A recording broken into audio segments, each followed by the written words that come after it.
नमो नमो प्रणाम। प्रणाम गुरुजी। प्रणाम गुरुजी, प्रणाम गुरुजी, नमो नमः। प्रणाम नमो गुरुजी। अरिहन्ताणं नमो सिद्धाणं नमो आयर्याणं नमो वज्झायाणं नमो लोये सब्बसाहूणं यशो पञ्चनमुक्कारो सब्बपावपणासनो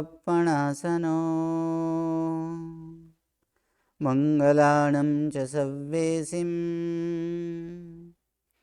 पढमं हवै मङ्गलम्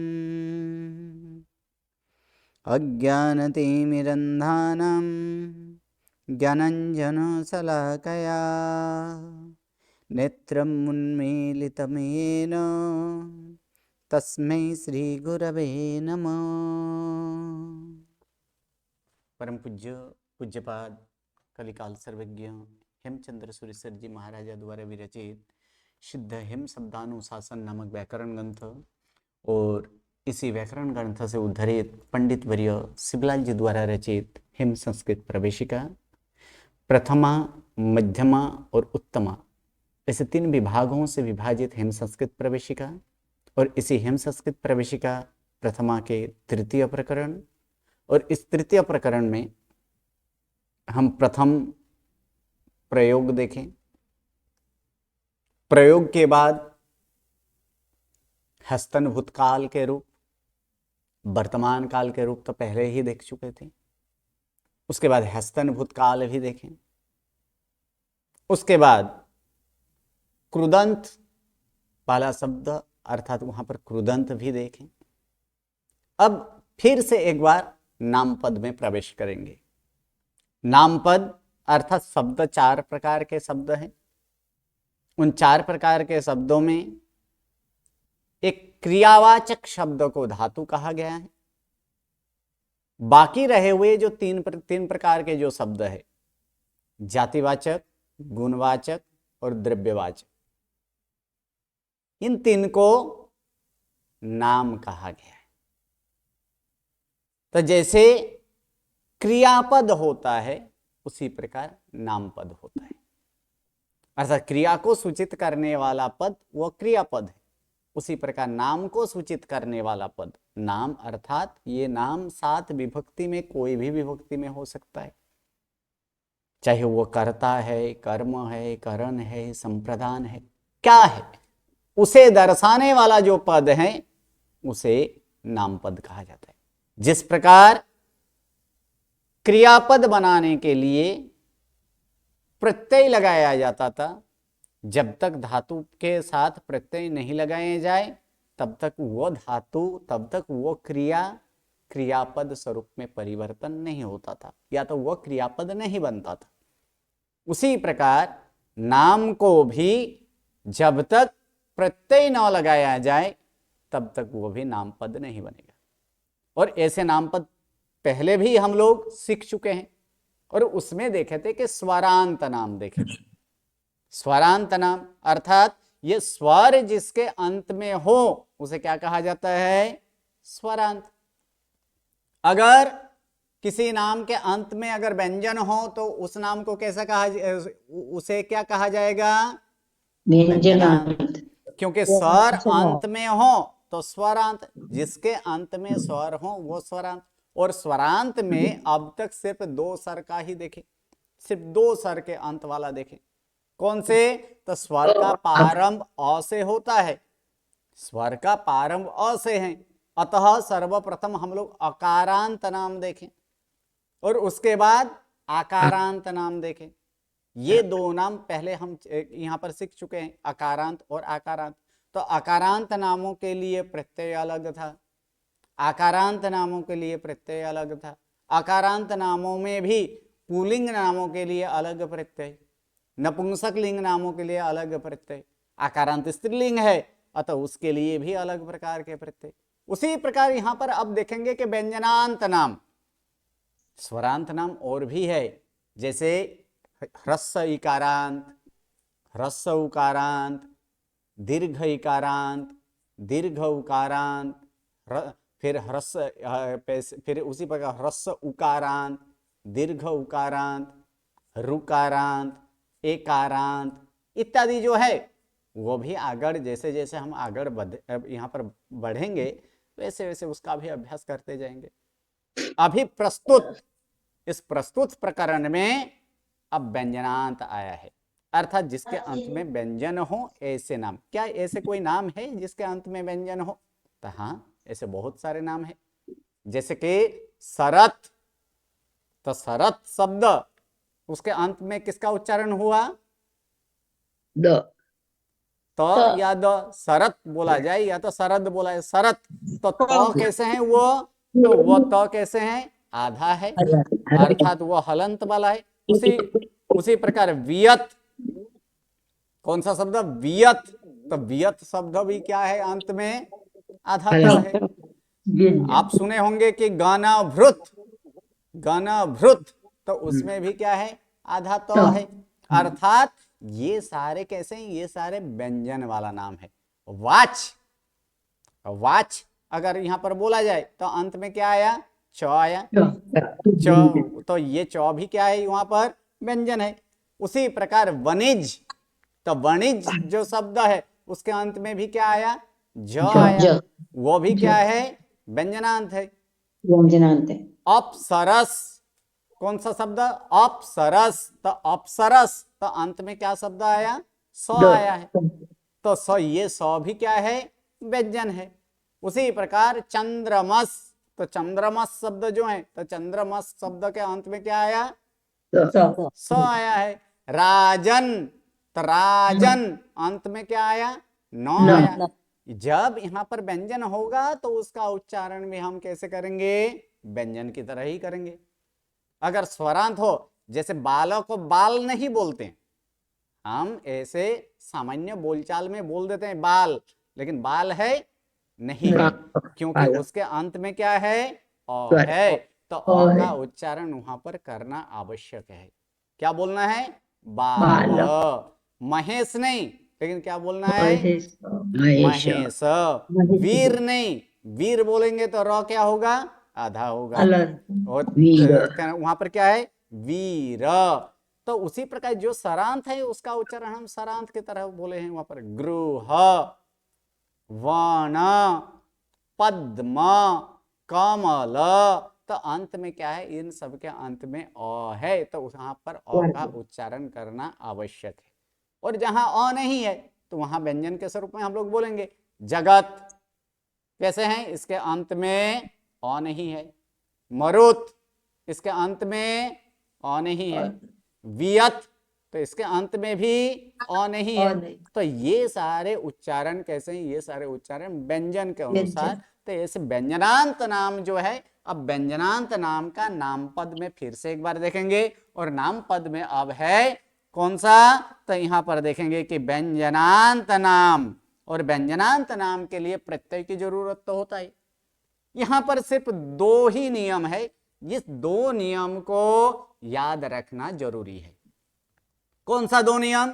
तो प्रथम नंबर देखिए, ये प्रथम नंबर ये लिखा है कि व्यंजन से पारम होने वाले प्रत्यय के प्रत्यय पर, यानी प्रत्यय पर मतलब उसके पूर्व में, यानी पूर्व का नाम क्या हो जाता है? वह पद बन जाता है। प्रथम नंबर यहां पर क्या बोला कि व्यंजन से पारम होने वाले प्रत्यय पर पूर्व का नाम पद कहलाता है। अर्थात जहां जहां व्यंजनादि प्रत्यय चालू होगा, व्यंजनादि प्रत्यय जिसमें है, और ये अभी कौन सा नाम का हम यहां पर पद बनाएंगे? तो व्यंजनांत, यानी व्यंजनांत नाम और व्यंजनादि प्रत्यय अगर हो तो फिर जैसे ही व्यंजनादि प्रत्यय लगा वो नाम क्या बन जाएगा? पद बन जाएगा। अब पद बनने के बाद, तो पद बनने के बाद पद की जितनी क्रियाएं हैं वो सारी क्रिया यहां पर लागू होगी। अर्थात जैसे कि पद के अंत में कोई नाम के पद के अंत में स हो, तो हम क्या करते हैं कि पद के अंत में अगर स हो तो स का र होता है, तो ये कार्य भी होगा। दूसरा कि पद के अंत में अगर धुट व्यंजन हो तो उसी वर्ग का उसका तीसरा तीसरा व्यंजन होता है। तो ये भी पद कार्य है। इन सारे को क्या बोला जाता है? पद कार्य। पद कार्य का मतलब कि पद बनने के बाद जो जितनी कार्य किया जाता है उन सारे कार्यों को क्या कहा जाता है? पद कार्य। यानी पद बनने के बाद पद कार्य करना आवश्यक है। तो ये क्या होगा? कब बनेगा ये सिचुएशन?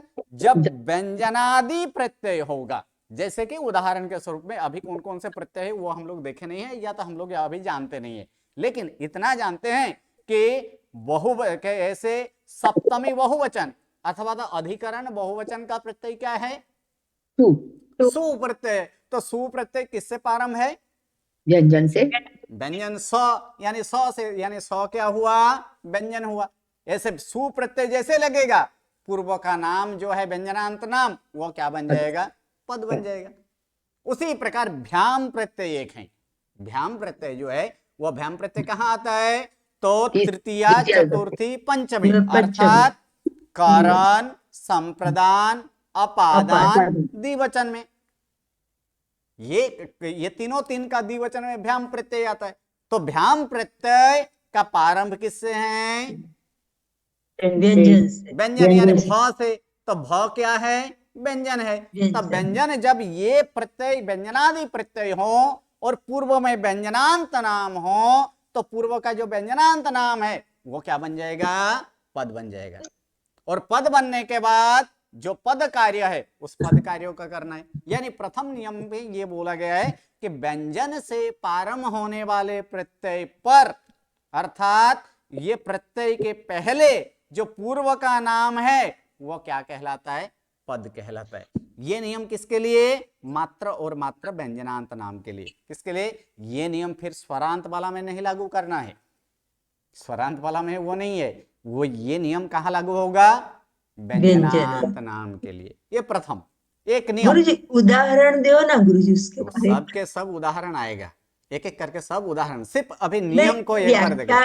व्याख्या के लिए गुरुजी ये व्याख्या ऐसे समझते हैं। जैसे जैसे अभी मैं बोला ना कि कोई भी जैसे कि मान लीजिए यहाँ पर मरुत शब्द हो। क्या शब्द है? मरुत। और उसके बाद यहाँ पर मान लीजिए यहाँ पर भ्याम प्रत्यय लगा, ये भ्याम प्रत्यय लगा दें, मरुत में भ्याम प्रत्यय लगाएं। तो भ्याम प्रत्यय क्या है? व्यंजनादि प्रत्यय है कि नहीं? व्यंजनादि प्रत्यय है। तो पूर्व का नाम, तो पूर्व में कौन सा नाम है? मरुत। मरुत। तो मरुत ये क्या बन जाएगा? पद बनेगा कि नहीं? पद बनेगा। अब यहाँ पर पद कार्य करना है कि पद के अंत में धुट व्यंजन हो तो उसी वर्ग का उसका कौन सा व्यंजन होगा? तीसरा व्यंजन। तो का क्या बन जाएगा? द। और द बनने के बाद इसको हम संयोग कर देंगे तो फिर क्या हो? यहाँ पर रूप क्या होगा? मरुद्भ्याम। ये हो गया। दूसरा, जैसे अभी और एक उदाहरण लिया था, सुप्रत्यय। सुप्रत्यय लिया था। तो सुप्रत्यय कैसे? व्यंजन से प्रारंभ होने वाला है, और व्यंजन से प्रारंभ होने वाला प्रत्यय है तो पूर्व का नाम क्या बनेगा? पद बन गया। पद बन गया। और पद के अंत में धुट व्यंजन हो तो उसी वर्ग का उसका तीसरा व्यंजन। हाँ, ये तो होता है, लेकिन एक नियम वो भी ध्यान रखना है कि कौन सा? कि अघोष वाला अगर हो, सीट सिवाय के धूट व्यंजन। ये कैसे है? सीट सिवाय के धूट व्यंजन है, और लेकिन अघोष एक उसके पहले अघोष हो तो फिर से पहला व्यंजन होता है। तब यहाँ पर द करने की कोई जरूरत नहीं है, डायरेक्ट त और सु जोड़ देंगे तो क्या होगा? मरुत सु। तो ये उदाहरण यहाँ पर जो पद बना है, पद बनने के बाद पद कार्य करना है। ओके, धन्यवाद। ओके, चलिए अब दूसरा यहाँ पर जो नियम है उस दूसरा नियम को यहाँ पर देखते हैं। तो दूसरा नियम जो है वो नपुंसक के लिए है। किसके लिए है? नपुंसक के लिए है। और ये जो है ये प्रथम नंबर तीनों तीन के लिए है। चाहे वो नाम पुल्लिंग हो, चाहे वो नाम स्त्रीलिंग हो, चाहे वो नाम नपुंसकलिंग हो, सबके लिए है। लेकिन ये दूसरा नियम मात्र और मात्र किसके लिए है? नपुंसक लिंग के लिए। तो नपुंसक लिंग का यहां पर हम लोग प्रत्यय देखेंगे, जीरो, दीर्घई, ह्रस्वई। कौन सा? प्रथमा द्वितीया एक वचन में जीरो। प्रथमा द्वितीया मतलब कर्ता कर्म एक वचन में क्या आएगा? जीरो प्रत्यय है। फिर कर्ता कर्म द्विवचन में दीर्घई प्रत्यय आएगा। क्या आएगा? दीर्घई। यहां पर मैं कर्ता कर्म क्यों बोल रहा हूं? क्योंकि नपुंसक लिंग के प्रथमा और द्वितीया कर्ता और कर्म का रूप एक समान होता एक है। ही एक समान होता है। क्यों एक समान होता है? क्योंकि प्रत्यय उसका एक समान है, समान इसलिए है। प्रत्यय समान है, इसीलिए उसका रूप भी क्या होता है? समान होता है। तो इसीलिए यहां पर वो दीर्घ ई कहां पर आएगा? तो प्रथमा द्वितीया द्विवचन में, अर्थात कर्ता कर्म द्विवचन में। ठीक है। और एक प्रत्यय ह्रस्व ई प्रत्यय। ह्रस्व ई कहां है? वो बहुवचन का प्रत्यय है। किसका? प्रथमा द्वितीया अर्थात कर्ता कर्म बहुवचन का ह्रस्व ई प्रत्यय किसमें लगता है? नपुंसक लिंग में। तो उसी के लिए ये नियम है। क्या है यहां पर? क्या बोला गया है कि प्रथमा द्वितीया व संबोधन, या तो संबोधन में भी वही लगता है, जो प्रथमा का प्रत्यय होता है वही किसका प्रत्यय होता है? संबोधन का प्रत्यय होता है। तो प्रथमा द्वितीया संबोधन के बहुवचन के जो ई प्रत्यय है, कौन सा प्रत्यय? ई प्रत्यय, ह्रस्व ई। ये ह्रस्व ई प्रत्यय जो है, तो ह्रस्व ई प्रत्यय पर नपुंसक नाम के अंतिम स्वर पर रहे धूट व्यंजन के पूर्व में न जोड़ा जाता है। अब देखिए, प्रथमा द्वितीया बहुवचन का जो ह्रस्व ई प्रत्यय है, उसके पूर्व में कैसा नाम होना चाहिए? नपुंसक लिंग नाम। कैसा नाम होना चाहिए? नपुंसक नाम। और नपुंसक लिंग नाम के यहां पर बताए गए अंतिम स्वर, जैसे कि मैं यहां पर एक उदाहरण के स्वरूप में यहां पर जगत शब्द लिखता हूं, जगत, और इसमें ह्रस्व ई प्रत्यय नपुंसक लिंग का यह ह्रस्व ई प्रत्यय लगाया गया। तो इस जगत शब्द के अंतिम स्वर क्या है? स्वर बताए गए, व्यंजन नहीं, यानी अ। ग में रहा हुआ अ है। अ है कि नहीं इसमें? जगत, तो क्योंकि ग संपूर्ण है, तो इसका जब विश्लेषण कीजिएगा तब पता चलेगा कि ग के अंत में क्या है? अ है। तो क्या ये तो के अंत में कोई स्वर है कि नहीं? नहीं। नहीं। तो अंतिम स्वर कहां पर आएगा? ये ग के बाद, अर्थात ग में रहा हुआ जो अ है, यहां पर क्या आएगा? अंतिम स्वर आएगा। और वहां पर क्या बोलेगा? अंतिम स्वर जो है, किसका बैकग्राउंड आ रहा है वो म्यूट कर लीजिए। तो यहां पर अंतिम स्वर जो है, और ई के पूर्व में क्या होना चाहिए? धूट व्यंजन होना चाहिए। तो धूट व्यंजन कितने हैं? 24। सही है, 24 धूट व्यंजन है। तो इस धूट व्यंजन के पूर्व में, अर्थात स्वर के बाद और धूट व्यंजन के पूर्व में क्या जोड़ा जाएगा? न। अर्थात क्या बन जाएगा अब? तो अब देखिए यहां पर जग, ये अंतिम स्वर हुआ, उसके बाद न जोड़े, उसके बाद त जोड़े, और उसके बाद ह्रस्व ई, अर्थात क्या बन जाएगा? जगंती। ये जगंती इस तरह से बनेगा। ओके, ये दो नियम जो है ये व्यंजनांत नाम के लिए, और कुछ याद नहीं रखना है, सिर्फ ये दो नियम याद रखना है। याद रह जाएगा दो नियम। यानी व्यंजनादि प्रत्यय हो तो पूर्व का नाम क्या बन जाएगा? पद बनेगा। और पद बनने के बाद क्या करना है? पद कार्य करना है। यानी पद के जितने भी कार्य है वो कार्य यहां पर करना है। दूसरा नियम कि जब नपुंसक लिंग नामों के अंतिम स्वर के बाद क्या जोड़ा जाएगा? न जोड़ा जाएगा। कब? तो प्रथमा द्वितीया बहुवचन के जो, ये सिर्फ एकमात्र प्रथमा द्वितीया बहुवचन और संबोधन बहुवचन में जो ह्रस्व ई प्रत्यय है, और ह्रस्व ई प्रत्यय जब लगे तब, हर एक नपुंसक लिंग नाम में नहीं। इतना, ये दो नियम इतना याद रखना है। और एक इसको आपके याद रखना है जो अति सरल है, और वो है प्रत्यय। क्योंकि व्यंजनांत नाम के यहां पर पद बनाने के लिए प्रत्यय का याद रखना अति आवश्यक है। तो प्रत्यय जो है वो प्रत्यय लगभग जैसे हम स्वरांत में सीखे थे वैसे ही है। थोड़ा थोड़ा जो यहां पर जो चेंजेस है वो चेंजेस यहां पर देखेंगे। या तो अगर आप लोग मूल प्रत्यय को याद किए होंगे तो मूल प्रत्यय जैसा ही है, सिर्फ एक जगह की दो जगह वहां पर चेंज करेंगे। मूल प्रत्यय आप लोग को बोला गया था, मूल प्रत्यय क्या था? स औ अस कर्ता, अम औ अस कर्म, आभ्याम भेष करण, फिर एक एभ्याम्भ्यस, एभ्याम्भ्यस संप्रदान संप्रदान, अस्भ्याम्भ्यस अपादान, आदान अस ओस आम संबंध संबंध, और ई ओसु अधिकरण अधिकरण। अगर याद रखे होंगे ना तो सिर्फ यहाँ पर कुछ नहीं, सिर्फ प्रथमा का चेंज हुआ है और कुछ नहीं हुआ है।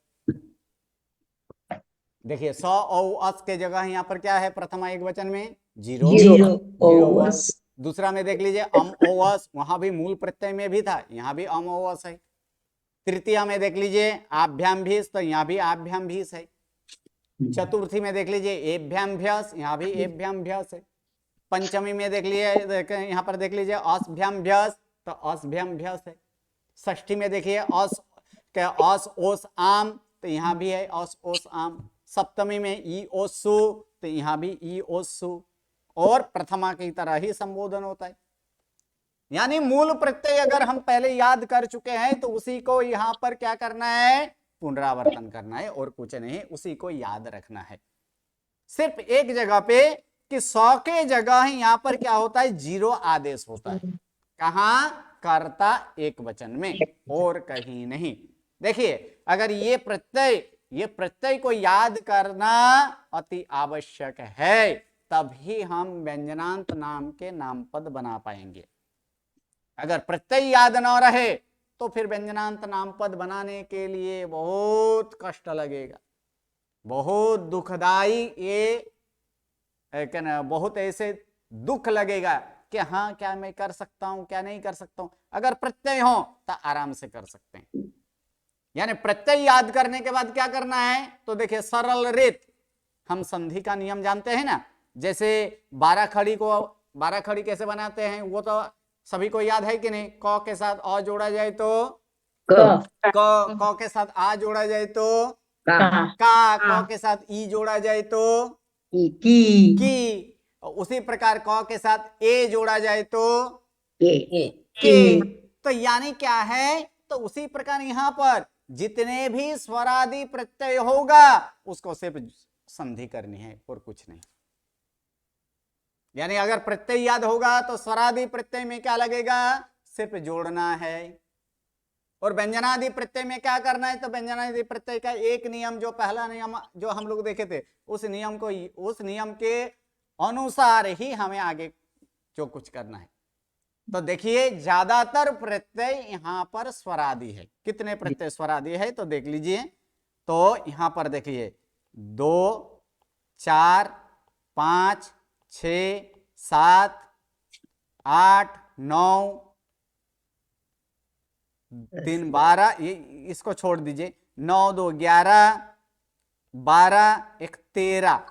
कितने प्रत्यय हैं, 21 प्रत्यय में से 13 प्रत्यय कैसे हैं, स्वरादि हैं। तो इसके साथ सिर्फ कुछ नहीं करना है, सिर्फ संयोग करना है, संधि करनी है और कुछ नहीं करनी है। जैसे उदाहरण के स्वरूप में एक मैं यहां पर मरुत शब्द लेता हूं, ठीक है।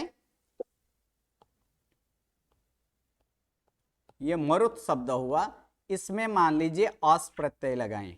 क्या प्रत्यय लगाना है, अस। कैसे है, स्वरादि है, तो स्वरादि क्या के लिए यहाँ पर क्या बोला गया है, सिर्फ ज्वाइन करना है। अर्थात क्या हो जाएगा, तो संपूर्ण हो जाएगा, यानी पद क्या बनेगा, मरुतस। और उसके बाद आप सबको पता ही है कि पद के अंत में सौ होता है, सौ का र और र का विसर्ग, यानी रूप क्या बन जाएगा, मरुतः।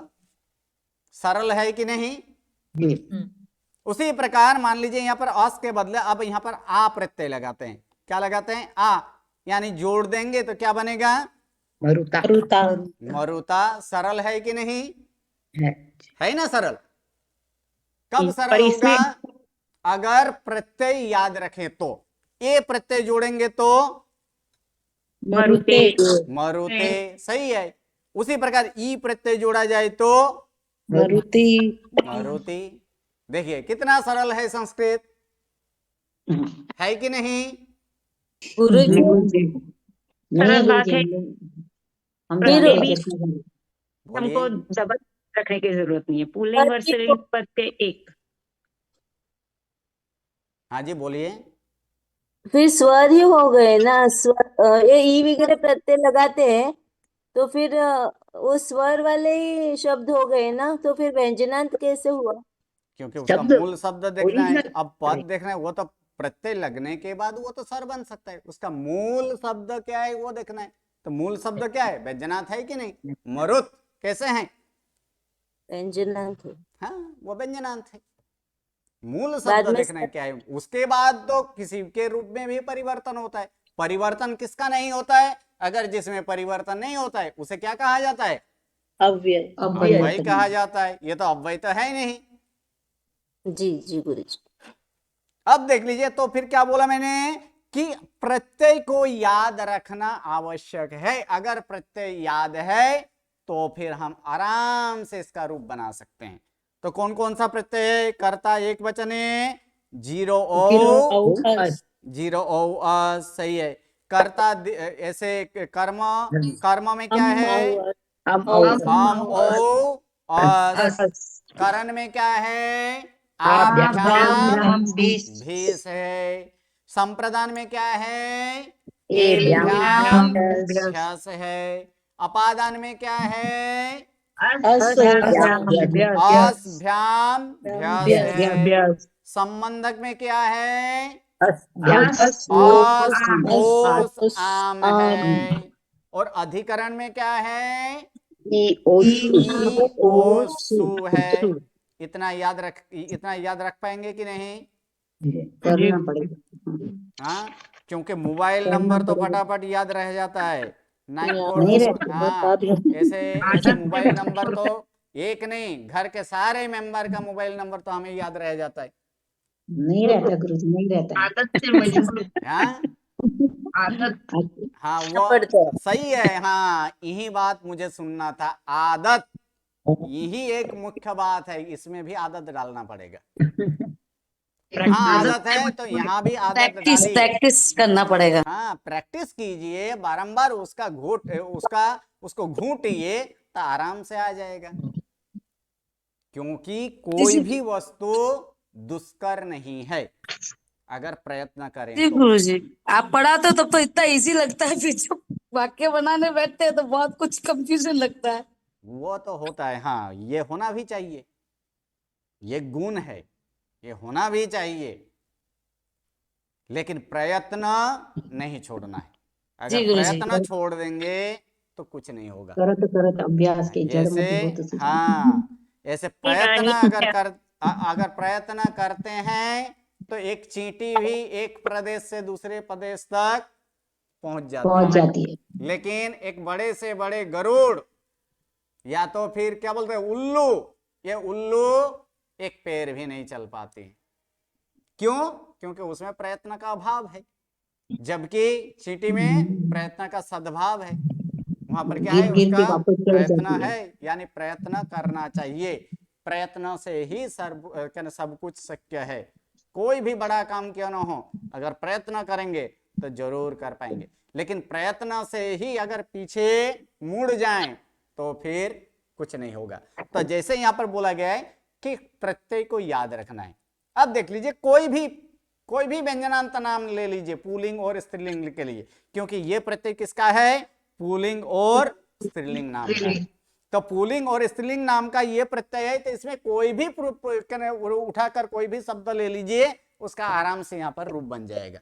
बहुत सारे शब्द है, मरुत शब्द है, बियत शब्द है, योषित शब्द है, युद्ध शब्द है, बहुत सारे शब्द आपको दिया गया है यहाँ पे व्यंजनांत, उनमें से कोई भी। लेकिन जो पीछे वाला नियम है ना, वो थोड़ा बहुत याद रखना है। जैसे पद बनने के बाद क्या होता है, जैसे कि पद के अंत में सौ हो तो सौ का र हो जाता है, और पदांत र के बाद विराम अथवा अघोष व्यंजन आए तो र का विसर्ग हो जाता है। इतना नियम तो इजी है, बारंबार वो घूट चुके हैं, वो तो याद हो गया होगा। याद, वो तो याद है कि नहीं, सौ का र का विसर्ग याद है। तो बस वही करना है और कुछ नहीं। और जहां व्यंजनादि प्रत्यय होगा वहां पर सिर्फ दो नियम याद रखना है। कौन सा, प्रथम नंबर, ज्यादातर दो नियम कि पद के अंत में धुट व्यंजन हो तो उसी वर्ग का उसका तीसरा व्यंजन। तो ये कहां लगेगा, जहां भी भ से प्रारंभ होने वाला प्रत्यय। क्योंकि व्यंजनादि प्रत्यय में देखेंगे तो सिर्फ दो ही प्रत्यय है व्यंजनादि के, एक भ से प्रारंभ होने वाला और एक स से प्रारंभ होने वाला। और कोई है? देखिए, भ्याम किससे प्रारंभ होता है? बस भ से। भीष वहां पर किससे प्रारंभ होता है? बस भ से। भ्यास किससे प्रारंभ होता है? बस भ से। और सु किससे प्रारंभ होता है? स से। और कोई प्रत्यय है यहाँ पर व्यंजनादि? नहीं नहीं। तो भ से जितने भी प्रत्यय चालू है वहां पर क्या लगेगा? वहां पर लगेगा कि धूट पद के अंत में धूट व्यंजन हो तो उसी वर्ग का उसका तीसरा व्यंजन होता है, वही होगा। और 100 से प्रारंभ जो होने वाला जो है उसमें तो कुछ नहीं करना है, सिर्फ जोड़ देना है, पहला डायरेक्ट उसको जोड़ दीजिएगा। हाँ, लेकिन नियम याद रखना है। हाँ नहीं, आपत का तो आपत हो जाएगा ना, आपत सु। हाँ, वहां भी आपत।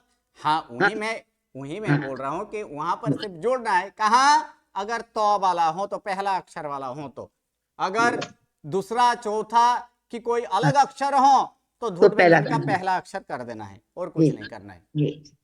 ये जो दो नियम है कि सिट सिवाय के धूट व्यंजन के स्थान पर अघोष पर क्या होता है, यानी अघोष के प्रत्यय आने पर या तो अघोष शब्द होने पर क्या हो जाता है? प्रथम अक्षर हो जाता है। ये इतना याद रखना है, या तो तीसरा करना है या तो पहला करना है, और कुछ नहीं है इस व्यंजनांत नाम में। जैसे उदाहरण के स्वरूप में एक हम यहां पर लेते हैं, फिर आगे जाकर हम लोग रूप देखेंगे। बोलिए कौन सा शब्द ले? देखिए, युद्ध शब्द है, शरद शब्द है, वियत शब्द वह नपुंसकलिंग है, उसको छोड़ दीजिए। जगत शब्द छोड़ दीजिए। मरुत है ना, मरुत शब्द है, विद्युत शब्द है, युद्ध शब्द है। आपद ले लीजिए, आपद। हाँ जी, आपद। आपद आपद आपद। हाँ, तो चलिए, आपद दकारांत वाला है। कैसे है? आपद। तो देखिए यहां पर सर्वप्रथम क्या करेंगे? आपद। अब आगे वाला उसको हम याद नहीं करते हैं, एक बार सीख चुके हैं। कौन सा? कर्ता किसे लगता है, कर्म किसे लगता है, वो दूसरे प्रकरण में वो सीख चुके हैं। अभी डायरेक्ट हमें क्या करना? प्रत्यय लगाना है और कुछ नहीं। प्रत्यय का पूर्व में जो भी था, क्या था? धातु सिवाय के शब्द को नाम कहा जाता है, यह था। उसके बाद हम लोग क्या लगाते थे? विभक्ति के प्रत्यय नाम को अनेक अर्थ में लगता है। उसके बाद तीसरा में हम क्या लगाते थे? मुख्य नामार्थे प्रथमा विभक्ति होती है, वहां पर प्रत्यय लगाते थे। तो वो हम लोग द्वितीय पाठ में पढ़ चुके हैं, वो उसको यहाँ भी प्रयोग कर सकते हैं, लेकिन उतना यहाँ पर लंबा नहीं करके, क्योंकि वो हमें याद हो यहाँ पर हो गया होगा। तो इसलिए यहाँ पर डायरेक्ट हम लोग क्या करेंगे? प्रत्यय लगाएंगे। आपद प्लस जीरो अर्थात क्या बनेगा? आपद ही बनेगा। क्या बन जाएगा यहाँ पर? आपद। अब यहाँ पर एक नियम फिर से करना है कि पद के अंत में धूट व्यंजन हो तो क्या होता है? उसी वर्ग का उसका तीसरा व्यंजन। तो ये तो ऑलरेडी तीसरा व्यंजन तो है, ठीक है। तो फिर और एक नियम विचार करना है कि विराम पर सीट सिवाय के धूट व्यंजन अगर विराम पर हो तो उसका पहला व्यंजन विकल्प से होता है। तो यानी दो का क्या हो जाएगा? और एक तो हो जाएगा, यानी दो रूप होगा। क्या? आपत और आपद। ये प्रथमा एक वचन में क्या होगा? आपद आपद, ठीक है। अब देख लीजिए, अब इसके बाद पूरा के पूरा पहले स्वरादि प्रत्यय हम लोग ले लेंगे, ठीक है। तो स्वरादि प्रत्यय ले लेंगे, तो स्वरादि प्रत्यय यहां पर लेते हैं आपद प्लस ओ प्रत्यय। सिर्फ जोड़ना है, क्या कर देंगे? आपदो, ओ लग जाएगा। अस प्रत्यय लगाइए, क्या लगाएंगे? अस। तो फिर क्या बनेगा?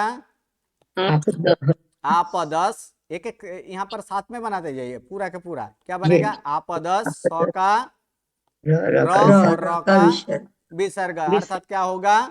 आपदः, ठीक है। उसके बाद एक अम प्रत्यय है, तो अम प्रत्यय लगाए तो क्या होगा? हाँ, दो के साथ अ मिल जाएगा, यानी और मौ का पूरा आपदम, ठीक है। ओ वाला तो देख लीजिए, आपदो हुआ, फिर से अस आया तो फिर क्या हुआ? आपदः हुआ। अब तृतीया एक वचन का प्रत्यय है आ, तो आपद प्लस आ करेंगे तो आपदा। अब तृतीया में और कोई स्वरादि प्रत्यय नहीं है। अब चतुर्थी, तो चतुर्थी में भी एक प्रत्यय है स्वरादि, कौन सा है? ए। तो ए प्रत्यय लगाएंगे तो क्या हो जाएगा? आपदे आपदे सही है। पंचमी में भी, अब चतुर्थी में एक भी स्वरादि प्रत्यय नहीं है। पंचमी, तो पंचमी में भी एक प्रत्यय है, कौन सा? अस। तो अस वाला पहले कर चुके हैं, वही होगा, क्या होगा? आपदः। आपदः ठीक है। तो षष्ठी एक वचन का प्रत्यय फिर से अस है, तो फिर से क्या होगा? आपदः आपदः। अब यहाँ पर सप्तमी का ओस प्रत्यय लगाएंगे, क्या लगाएंगे? ओस। तो ओस षष्ठी- लगाएंगे तो क्या हो जाएगा? षष्ठी- आप दोष क्या बन षष्ठी जाएगा? में भी आपदोस। जी, षष्ठी में भी लगाएंगे जी। हाँ, ये षष्ठी एक वचन का तो अस, वो तो देख लिए ना, नहीं, आपदः ही होता है। द्विवचन कह रहे थे हम, षष्ठी का द्विवचन पूछिए। हाँ, ये षष्ठी का द्विवचन कर रहे हैं, ओस प्रत्यय। हाँ, तो फिर ओके, यहाँ जी। पर क्या होगा? आपदोस, स का र जी। और र का जी। विसर्ग, अर्थात क्या होगा? आपदो आपदोहो। क्या बन जाएगा? आपदोहो। अब षष्ठी बहुवचन में आम प्रत्यय है, तो जी। आम प्रत्यय यहाँ पर लगाएंगे तो क्या होगा? आप आपदाम आम प्रत्यय दा के दो के साथ आ जुड़ जाएगा, यानी क्या हो जाएगा? आपदाम। और सप्तमी एक वचन का और एक प्रत्यय है, क्या है? ई। तो ई लगेगा तो आपदी। ये पूरा हो गया स्वरादि प्रत्यय। जितने भी स्वरादि प्रत्यय है यहाँ पूर्ण हो चुका है। ठीक है। अब व्यंजनादि, तब व्यंजनादि प्रत्यय यहाँ पर देखेंगे, तो व्यंजनादि प्रत्यय यहाँ पर देखेंगे कि सिर्फ 3 प्रत्यय है व्यंजनादि का। कौन सा? एक भ्याम, पहले तृतीया द्विवचन का प्रत्यय क्या है? भ्याम है कि नहीं? जी। आपद प्लस भ्याम। भ्याम तो इसमें भी पूर्व का नाम पद कहलाता है, पद तो हुआ, और फिर ये घोषवान है भ, इसलिए दो का तो नहीं होगा, ऐसे ही रहेगा। तो फिर इसको जोड़ देंगे तो क्या होगा? आपदभ्याम आपद भ्याम। क्या बन जाएगा? आपदभ्याम आपद भ्याम। भ्याम ये हो गया आपका तृतीया चतुर्थी पंचमी द्विवचन, अर्थात करण, संप्रदान, अपादान द्विवचन में तीनों तीन का प्रत्यय क्या है? भ्याम है कि नहीं? है जी। और उसके बाद एक है भीष प्रत्यय। कौन सा है? भीष। आपद प्लस भीष करेंगे तो फिर क्या बनेगा? आपद उसी प्रकार आपद, और यहाँ पर भीष लगा देंगे, अर्थात क्या होगा? आपद भीष, स का र और र का विसर्ग, अर्थात क्या बनेगा? आपद भी। आपद भी भ्यास नहीं है, भीष प्रत्यय है, तो भ्यः कैसे बनेगा? नहीं बी। हाँ, आपद भी। अब भ्यास प्रत्यय जब लगे तब क्या होगा? आपद भ्यस। क्या बन जाएगा? आपद भ्यस, स का र का विसर्ग, अर्थात क्या हो जाएगा? आपद भ्य। अब एक सु प्रत्यय है, कौन सा है? सु। तो सु प्रत्यय में क्या होगा? तो आपद प्लस सु। तो सु क्या है? अघोष है, जी। और अघोष होने के कारण ये दो तीसरा है, इसको पहला कर देंगे तो दो का क्या होगा? तो क्या बन जाएगा? आपत्सु आपत्सु। और कुछ नहीं है इसमें, ये पूरा के पूरा बन गया है। उसी प्रकार देख लीजिए, अब मरुत के हिसाब से वहीं पर किए थे, पहले तो और दो किया गया था। क्या है? मरुत मरुद, द्विवचन में ओ प्रत्यय है तो क्या होगा? मरुतो। बहुवचन में अस प्रत्यय है तो क्या होगा? मरुतः। द्वितीया एक वचन में अम प्रत्यय है तो क्या होगा? मरुतम। द्विवचन में फिर से ओ है तो मरुतो। बहुवचन में अस प्रत्यय है तो मरुतः। तृतीया एक वचन का आ प्रत्यय है मरुता। चतुर्थी एक वचन का ए प्रत्यय है मरुते। पंचमी एक वचन का अस प्रत्यय है मरुतः। षष्ठी एक वचन का अस प्रत्यय है मरुतः। षष्ठी द्विवचन का ओस प्रत्यय है मरुतः।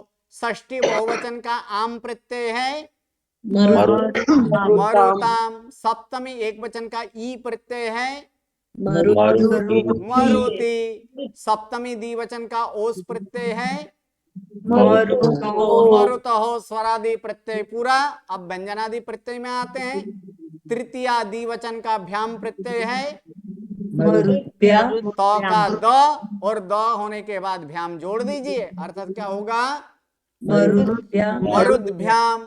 उसी प्रकार ये तीनों तीन में, अर्थात तृतीया चतुर्थी पंचमी द्विवचन में सब में क्या होगा मरुद्भ्याम। मरुत्भ्याम तृतीया बहुवचन में भीष प्रत्यय है तो क्या होगा मरुद्भि मरुद्भी। चतुर्थी पंचमी द्विवचन का अभ्यास प्रत्यय है तो वहां पर क्या होगा मरुद्भ्याम मरुद्भ्यः। और सप्तमी बहुवचन का सु प्रत्यय है तो क्या होगा मरुत्सु। संबोधन प्रथमा की तरह ही है, मरुत मरुद, मरुतौ मरुतः। क्या करना है, सिर्फ प्रत्यय को याद करना है। तो पुल्लिंग और स्त्रीलिंग नाम जितने भी है, इस प्रत्यय को अगर याद रखें, उसमें भी स्वरादि प्रत्यय हैं तो सिर्फ संयोग करना है और कुछ नहीं है। व्यंजनादि प्रत्यय हो तो पूर्व का नाम बनाने के बाद वो पद बन जाएगा, और पद बनने के बाद उसका पद कार्य करना है और कुछ नहीं है। अब नपुंसक लिंग में देखिए, नपुंसक लिंग में सिर्फ एक नियम है, और वो नपुंसक लिंग का कौन सा है, तो नपुंसक लिंग का यहां पर अगर देख लेंगे तो जीरो दीर्घई ह्रस्वई। क्या है प्रत्यय, एक वचन में जीरो, द्विवचन में दीर्घई, और बहुवचन में ह्रस्वई। ये कर्ता कर्म में ही, करण से तो पुल्लिंग की तरह ही है, ठीक है। तो कर्ता कर्म में क्या करना है, तो कर्ता में भी यहाँ पर पुल्लिंग जैसे ही है जीरो, यहाँ भी दो रूप होगा। जैसे जगत शब्द है, कौन सा है, जगत और जगत जगत है, उसके बाद जीरो लगेगा तो फिर क्या होगा, तो का दो बन जाएगा, अर्थात क्या बनेगा, जगत जगत हाँ जगत और जगत दो हो जाएगा, जगत और जगत जगत और जगत हो जाएगा। उसके बाद कैसे है, स्वरादि प्रत्यय है कि नहीं, स्वरादि प्रत्यय है ना, दीर्घई। जगती हो गए।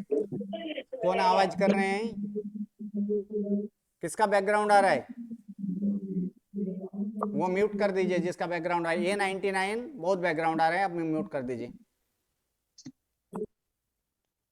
चलिए यहां पर क्या होगा, जगत प्लस दीर्घई स्वरादि प्रत्यय है तो क्या बन जाएगा, जगती, दीर्घई हो गया। दीर्घई। अब जो प्रश्न जो नियम वाला है वो इसके लिए है, किसके लिए है, वो बहुवचन का जो ई प्रत्यय है उसके लिए है। तो उसके लिए भी यहां पर क्या बताया गया कि जग अंतिम स्वर के बाद क्या जोड़ना है, न जोड़ना है, और यहां पर तो लगाना है और ह्रस्व ई कर देना है और कुछ नहीं है। अर्थात क्या बन जाएगा, जगंती। बस ये नपुंसकलिंग पूरा हो गया, यानी व्यंजनांत नाम पूरा इतना में ही। यानी कर्ता एक वचने जगत, जगत, कर्ता द्विवचने जगती, कर्ता बहुवचने जगन्ति, कर्म एक वचने जगत जगत, कर्म द्विवचने जगती, कर्म बहुवचने जगन्ति। अब याद कर लीजिए पुल्लिंग वाला याद का, तृतीया एक वचन का प्रत्यय क्या है, आ, तो जगत प्लस आ क्या बनेगा, जगता। फिर चतुर्थी एक वचन का प्रत्यय भ्याम चतुर्थी एक वचन का प्रत्यय है, ना तो भ्याम है ना तो अस है, क्या है, ए प्रत्यय। इसलिए क्या बोला कि प्रत्यय को याद कर लीजिए। स्वरादि प्रत्यय अभी पहले ले रहे हैं, तो चतुर्थी एक वचन का प्रत्यय ए है तो जगत प्लस ए क्या होगा, जगते।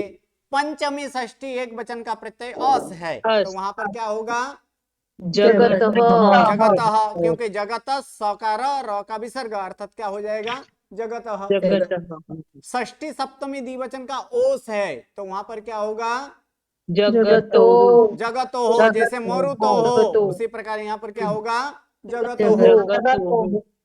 फिर सप्तमी षष्ठी बहुवचन का आम प्रत्यय है तो यहाँ पर क्या हो, जगत प्लस आम क्या होगा, जगताम। सप्तमी एक वचन का ह्रस्व ई प्रत्यय है क्या होगा, जगति जगति। अब व्यंजनादि प्रत्यय लेते हैं तो व्यंजनादि प्रत्यय तीन जगह ऐसे तीन ही प्रत्यय मुख्य है, एक भ्याम, दूसरा भीस और तीसरा भ्यास और चौथा सु है। तो इसमें से भ और सौ से प्रारंभ होने वाला है और कुछ नहीं है। तो तृतीया चतुर्थी पंचमी द्विवचन का प्रत्यय भ्याम भ्याम। तो जगत प्लस भ्याम तो का द करना है, अर्थात जगत भ्याम जगत जगत भ्याम। भीस प्रत्यय लगाएंगे तो जगत भी, भ्यास प्रत्यय लगाएंगे तो जगत जगत भ्यः, और सु लगाएंगे तो क्या होगा जगत जगत सु। ये नपुंसक लिंग भी ये पूरा हो गया। यही व्यंजनांत नाम है और कुछ नहीं है व्यंजनांत नाम में। Okay clear. तो व्यंजनांत नाम के जितने भी सारे हैं इन सब का आपको क्या करना है, ये तैयारी करके लाना है जितने भी है। जैसे कि आपद, अब बना पाएंगे कि नहीं रूप पूरा का पूरा? आपद बन जाएगा। उसी प्रकार बियत कैसे है, सामने लिखा गया है नपुंसक लिंग, तो इसको नपुंसक लिंग में क्या होगा, क्या होगा? बियत बियत बियति बियंती, बियत बियत बियति बियंती। बाकी का उसी के अनुसार बियता बियत ब्याम बियत बी बियते बियत ब्याम बियत ब्य बियतः बियत ब्याम बियत ब्य बियतः बियतहो बियताम बियति बियतहो बियत्सु, हे बियत बियत हे बियति हे बियंती। पूरा हो गया। कितना जल्दी। बस आपको सिर्फ क्या करना है, प्रत्यय याद रखना है और कुछ नहीं। उसी प्रकार यहाँ पर मुद है, स्त्रीलिंग है, तो वह आगे जैसे मरुत और युद्ध जैसे देखे थे उसी प्रकार से चलेगा, क्योंकि पुल्लिंग और स्त्रीलिंग का प्रत्यय एक ही है। द है तो द का क्या हो जाएगा, तो होगा, अर्थात प्रथमा एक वचन में क्या होगा, मृत मृद। बाकी यहाँ पर औ है अर्थात मृदो, अभी आपद का रूप किए थे ना, उसी प्रकार इसका रूप करना है। उसी प्रकार योसित, ये तो वाला है अर्थात मरुत की तरह यहाँ उसका यहाँ पर रूप करना है। विद्युत वह भी स्त्रीलिंग है, मरुत की जैसे ही करना है, एक्चुअली युद्ध की तरह होता है। मृद, ये मृद अर्थात मिट्टी, ये भी स्त्रीलिंग की तरह है, ये भी आपद की तरह है। सरद, तो ये भी क्या होगा, ये भी स्त्रीलिंग है, तो सरद जो अभी आपद का किए थे उसी प्रकार से करना है। भूभृत, ये मरुत की तरह करना है। फिर सरित, ये भी योसित की तरह करना है। हरित, योसित की तरह करना है। ये सारे यहाँ पर हो गए। अब कुछ यहाँ पर दो तीन यहाँ पर नियम, एक दो नियम है, वो नियम हम लोग नेक्स्ट क्लास में देखेंगे। तब तक इतना याद कर लीजिएगा। चलिए, नमो नमः, प्रणाम। प्रणाम गुरुजी, नमो नमः।